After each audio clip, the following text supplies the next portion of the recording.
UFC at the White House? The most insane fight card ever?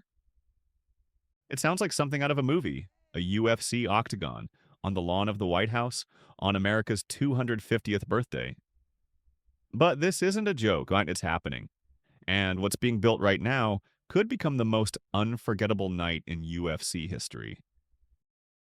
Jon Jones's comeback, the catalyst. Jon Jones was done, retired, off the radar. But all it took was one announcement to flip the script. A UFC card at the White House. And suddenly Jones re-entered USADA's testing pool. Just like that, the most dominant champion in MMA history is plotting a return. Not just anywhere, but under the lights of the most powerful building in the world. Dana White says he's serious, and when Jones is serious, the entire division shifts. Jones versus Aspinall, the ultimate heavyweight collision. Now let's talk main event. This one writes itself. Jon Jones versus Tom Aspinall, the GOAT versus the new Lion. A heavyweight title unification bout on the South Lawn. Jones is the legend, undefeated for over a decade. Aspinall is the future, fast, technical, dangerous, but it's not just skill versus skill, it's a symbol. Experience versus momentum. An American hero versus an international force, and there's no bigger stage to settle it than right here. Then there's Conor McGregor, of course. McGregor posted he's headed to the Oval Office again, fueling speculation he wants in on the White House card. He's still recovering from injury, but if anyone can force a comeback narrative into reality, it's Conor. The most likely fight? Michael Chandler. It's been teased for years. Tension, hype, and two explosive styles waiting to clash. Imagine McGregor walking out in front of 25,000 VIPs, presidential columns glowing in the background. Yeah, the UFC knows exactly what they're doing. You can't book a fight card like this without Colby Covington. He's made a career out of controversy, waving the flag, praising Trump, and embracing the villain role. And now he might be stepping into the most politically charged cage ever built.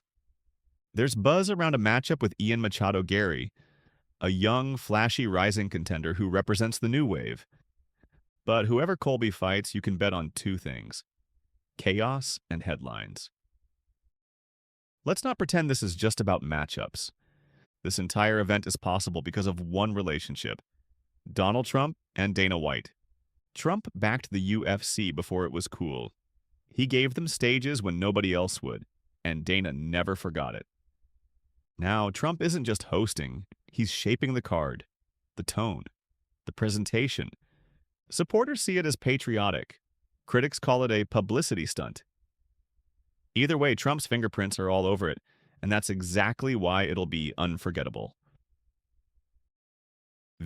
Dana White confirmed it himself. There will be no public tickets. This isn't your average Vegas arena crowd.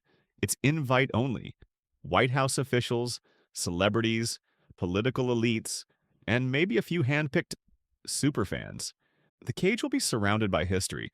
The Washington Monument, the South Lawn, the Oval Office just a few steps away. The message? This isn't just another fight night. It's a spectacle built to be remembered forever. The fight card that could redefine history. This card isn't finalized yet, but the names are already circling. Jones, Aspinall, McGregor, Chandler, Covington, possibly Gaethje, maybe even a few legends we haven't heard from in years. The UFC wants this to be the biggest moment in company history, and they're pulling every string to make it happen. Because this isn't just a fight card, it's a statement. It's one thing to win a belt in the UFC, it's another to fight in Madison Square Garden. But to walk into a cage on the lawn of the White House? That's legacy, that's history. And in 2026, a select few fighters will get that chance. Not just to fight in front of the world, but to become part of something that transcends the sport. The question is, who's ready for that kind of spotlight? And who will fold under the pressure? Because this time, it's not just about who wins, it's about who belongs.